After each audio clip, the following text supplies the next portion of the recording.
شاب اسمه ريان، شكله وسيم وطباعه هادية. بيقابل بنت غريبة في أول السنة الجامعية اسمها ليارا.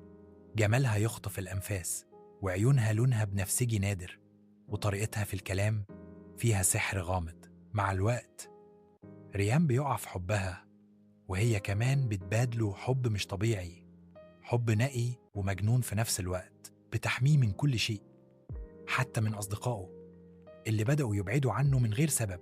وفي ليلة معينة ريان بيتعرض لموقف خطير جدا. واحد من زمايله بيتهجم عليه قدامها، وفجأة ليارا ما بتتكلمش، بس بتبصله بنظرة واحدة، وكل حاجة حواليهم بتبدأ تتكسر. الأرض بتتشقق، وزميله بيترمي بعيد كأنه اتدفع بقوة خارقة.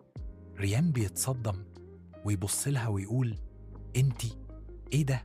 بتقرب منه وهي بتعيط وتقول: أنا بحبك، ودي لعنتي، أي حد يقرب منك بيموت في لحظة.